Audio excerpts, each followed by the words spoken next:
because he said that he wouldn't be able to be here for the second half of your class, and he thought it'd be very good if I came to explain this story that happened to me a long time ago in a place called Persia. Anybody ever been to Persia? No. Does anybody know what Persia is called now? And what's the sense? Iran. What's it? Where did you run to? You ran to Persia. Oi! He ran up very far away, all the way to Persia. Anyway, yes, Iran. It's called Iran. And a very important story happened there about 2,400 years ago.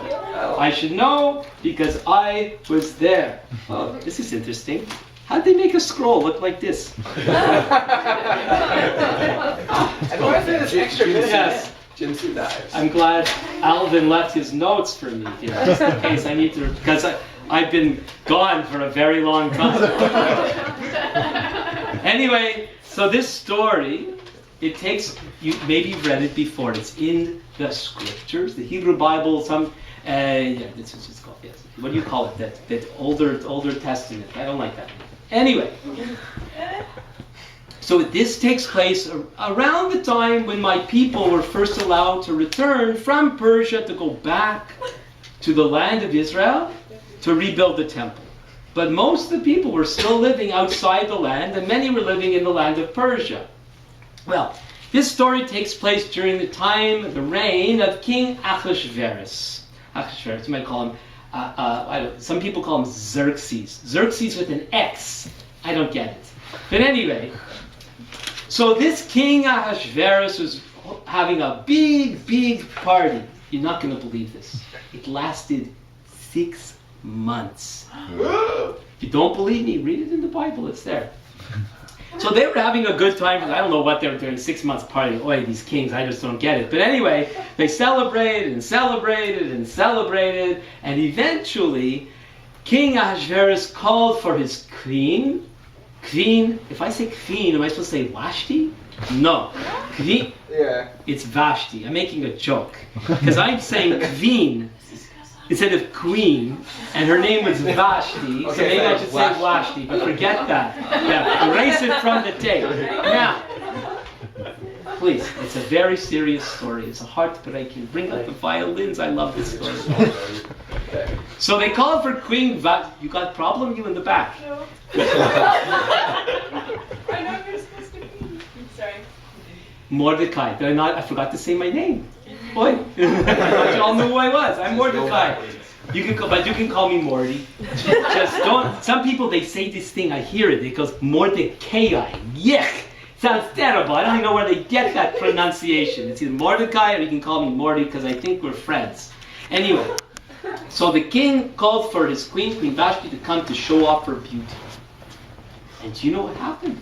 She said, no. Oi! The queen said no! And caused such a ruckus, you wouldn't believe it. They didn't know what to do.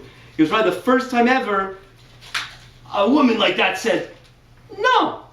So they had to meet with the wise men, and they had a discussion, like a committee meeting, and just, what are we going to do? And so they thought, you know what, if we let this woman get away with this no business, all the wives of all the husbands are going to start saying, no. You're following, I'm glad. So they decided to depose her. I like using those kinds of nice English words. Depose. She was deposed, like kicked out. No more queen. It doesn't say they kicked her, but we don't know. But she was no more queen. Not queen anymore. So then time goes by, and like any king, you know, a king without a queen is like a king without a queen. And so he decided that he wanted a queen. And so they decided to have a kind of, it was an interesting plot and plan they came up with. They decided to get all the beautiful girls from Persia to come, and they would go through these cosmetic treatments, like kind of like a Mary Kay party. And the king would get to pick the woman he wanted. You know why the king would get to pick the woman he wanted? Because he was the king. Have you heard this story before? No. So, as it turned out, one of the beautiful young women happened to be my cousin, my uncle's daughter. Her name was Hadassah. That was her Hebrew name. You might know her as Esther. It actually says Hadassah and Esther both in the story in the Bible. You can read it yourself later. Yeah, anyway. So they took Hadassah as one of the beautiful girls, and one of the assistants of the king really liked her and treated her well and prepped her good for her time when she's going to appear before the king. And wouldn't you believe it, she was chosen. Oh, I forgot to tell you something. I made sure that Esther would not tell anybody her true identity, because you never know what might happen. If they found out she was Jewish, it may not be so good. So she promised that she would keep that to herself. So she was chosen as king, and of course they threw her out. Queen, sorry, I made a mistake. Is there forgiveness in this place? Anyway, so they threw another big party, and around that time, I was just hanging out in the capital, Shushan, or Susa, if you read it in English. And I overheard two of the king's guys coming up with this plot to assassinate him. So I got word to my cousin Esther, and she informed the king, and they got those guys and executed them. And they recorded everything that happened with my name, Mordecai, in the annals of the king. And we'll come back. That's a very important piece of information I just gave you. We'll come back to that later on in the story. Anyway, soon after that, the king decided to promote this particular man by the name of Haman to be kind of like the prime minister, like the big cheese you might call in the land. And it was decreed that everywhere Haman went, everybody was to bow down to him. But I couldn't. Now, some people think the reason why I didn't bow down to Haman was because our people don't bow down to anybody. But that's not really true. If you read the Bible, we bow down. We bow down all over the place. We bow down to God, bow down to people. So what's the problem with Haman? The reason why I couldn't bow down to Haman was because he was a descendant of the Amalekites. Now, you may not remember the story, but the Amalekites were these people that when our people were wandering through the wilderness on the way to the promised land, they attacked us. And God said that their name must be blotted out. So how could I look at this despicable man Haman and bow and honor him? He's not to be honored. God said, don't honor these people. I said, I'm not going to. If God says don't honor, you're going to honor. I wasn't going to do it, so I didn't. But boy, did that make Haman mad. He was so infuriated that I would not bow down to him. Everyone else is bowing down to him. What's his problem? He finds out that I'm part of the Jewish people. So it's not good enough for him to try to get me. He decides he wants to destroy all my people. Before I talk any further about this man, I got to tell you something. His name's supposed to be blotted out. We're not really supposed to honor this man, Haman. So when this story is read and has been read centuries in synagogues all over the world, they get out the story of Esther that you have in your Bible. It's actually one of the Megillot. It's a Megillah. A Megillah is a little scroll. It doesn't mean little scroll. It means little scroll. The Torah scrolls have 2 poles, but there's these other scrolls that only have 1 pole. And that scroll with 1 pole is called a Megillah, and the story of my cousin Esther and me, Mordecai, is a Megillah. So when the Megillah of Esther is read in the synagogue, whenever the name of Haman is mentioned, we need to blot out his name. So we get out noisemakers like these every time Haman's name is mentioned. We stamp our feet, we bang pots. It's a lot of fun. So from now on, we'll start with you, and you'll each get a turn. And every time I say the name Haman, you get a turn. That's called a grogger, by the way. So. Okay, so you've had your turn. You can pass it. Okay, so so I want to tell you about Haman's plot. He decided that he wanted to destroy us all, and he wanted to set a special day to do it. So they cast lots. I'm not too sure what that looked like. It's like dice or sticks or something to figure out a day in the calendar to annihilate the whole Jewish people. And these lots were called Pur. One lot was a Pur. The plural is Purim. And the holiday that we celebrate, I'm giving away the end. There's a good ending, but let's get back to the story. The lots, in Hebrew, that's Purim. And so they cast the Purim and came up with, did I remember to write it down, the 13th of the 12th month in the Jewish calendar, which happens to be this Saturday night, which is one of the reasons why I'm doing this tonight for you. And so they passed a law, they got the king to pass a law that on that day, the Persian people could attack and destroy the Jewish people. Well, the capital city was in such an uproar, such a mess, it was terrible. I was so distraught. Wouldn't you be? I don't imagine most of you have ever been threatened with annihilation, but my people have been threatened that with many times, and it's very distressing. So I sent a message to Esther. Remember the last time I got a message to her and saved the king's life, so I sent a message to her that she needs to do something about this horrible threat. So then a message came back to me that she said, but the king hasn't asked me into his presence for a long time. And if you go when you're not invited, and if he doesn't hold out his scepter, like that, probably more kingly, like that. If he doesn't hold out his scepter, then it could be the end of me. So, but this is more serious than this. So what I said to her, and I quote, do not think to yourself that in the king's palace you'll escape any more than all the other Jews. For if you keep silent at this time, relief and deliverance will rise for the Jews from another place, but you and your father's house will perish. And who knows whether you have not come to the kingdom for such a time as this. So then the message came back to me. Esther asked that I get all our people to fast for her, and she would go to the king, and she said, and I quote again, if I die, I die. That's my girl. So, Esther came up with her own plan. She went to the king, and lo and behold, held out his scepter, everything is fine. And she invited the king and Haman.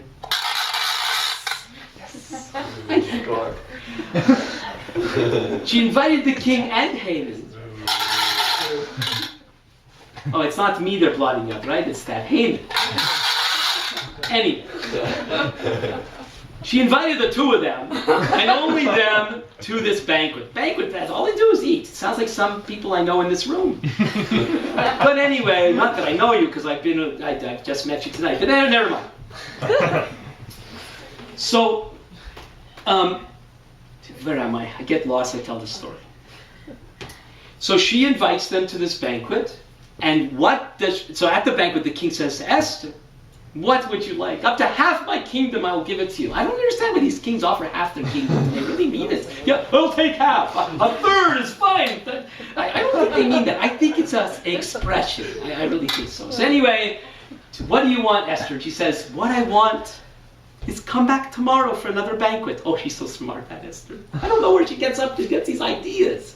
2 banquets. Well, Haman was so ecstatic that he's invited to these banquets and he's cool. But then on his way back home between these 2 banquets, who does he see but me? And that infuriates him.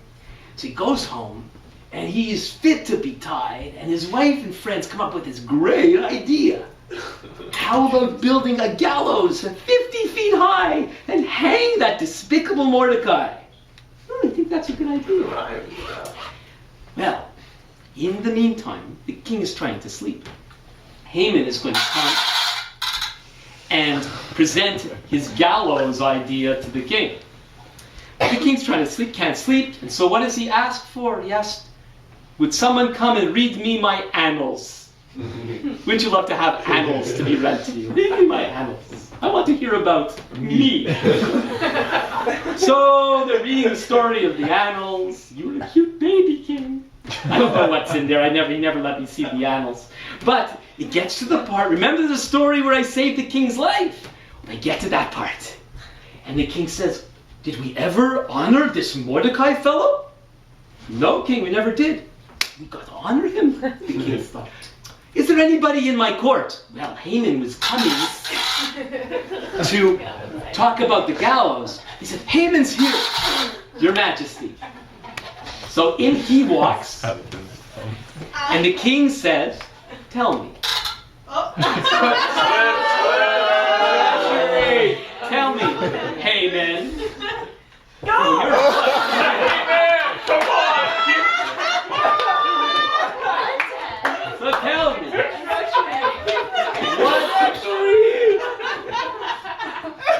keep control of yourself.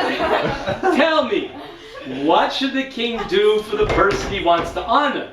And so Haman thinks, who must the king want to honor but me?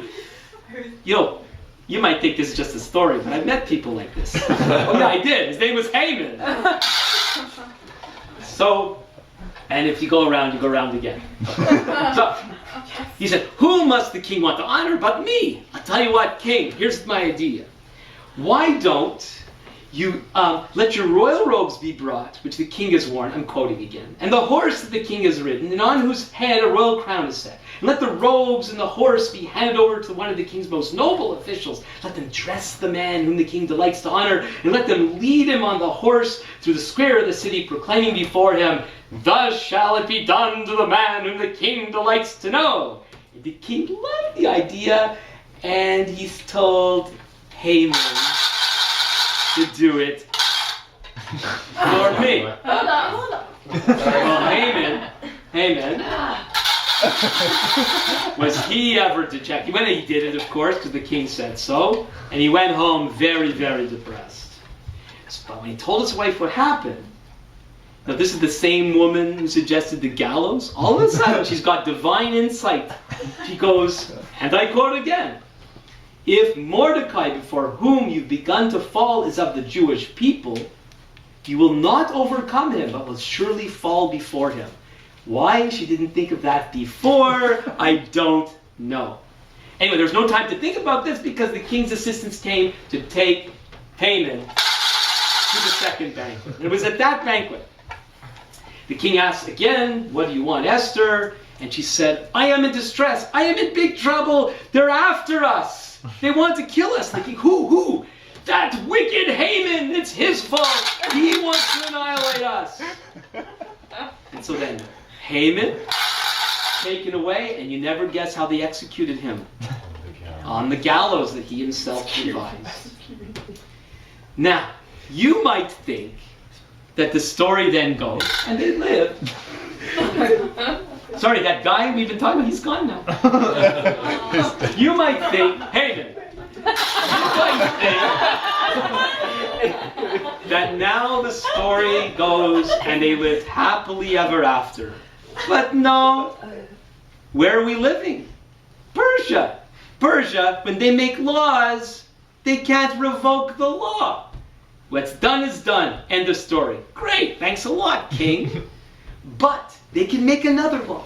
And so the king gave permission to me and to Esther to make another law that allowed our people to defend themselves. And so then fear came upon the Persian people, and some of them even started calling themselves Jewish because they were so afraid. So the day that was set for our destruction became a day of great victory.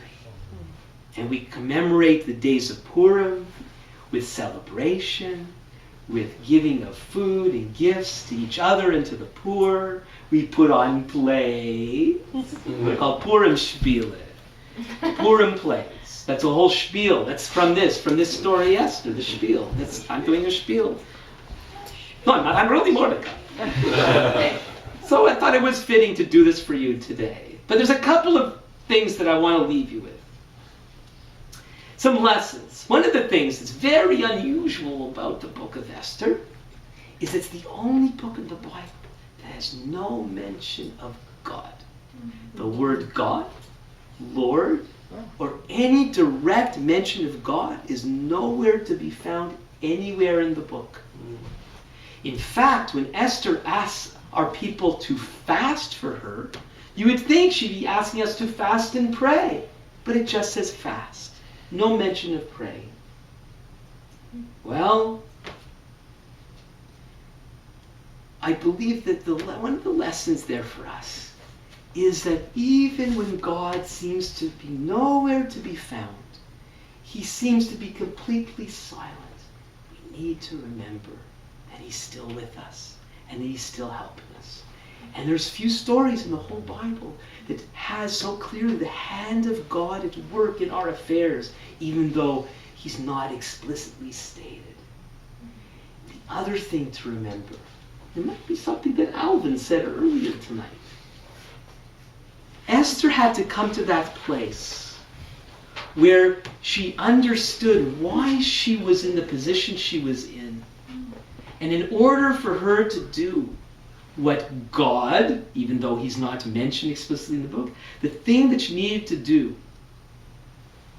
might cost her her life, she was willing to do it. We all need to get to that place. I will follow you, Lord, wherever you take me, and if I die, I die. Because that is real living. And so as it is the tradition to have a party at Purim time, we're going to have a party right now. We're going to bring out the treats, the sweets, the eats, and the drinks. And among them, if all's going according to plan, you're going to see some triangular pastries called Homentaschen, which literally means, in Yiddish/German, Haman's buckets. We also call it Haman's hat. And why we eat, you could put a little more heart into that. I know, I'm so sorry, it's gluten. But anyway, there's some traditional fillings, some not traditional fillings. Try it, you might like it, but there's some other snacks and treats that you might like. So thank you very much. I'm going to go. I think Alvin said he was going to be back, and he's going to be so happy to celebrate with you. So thank you, everybody.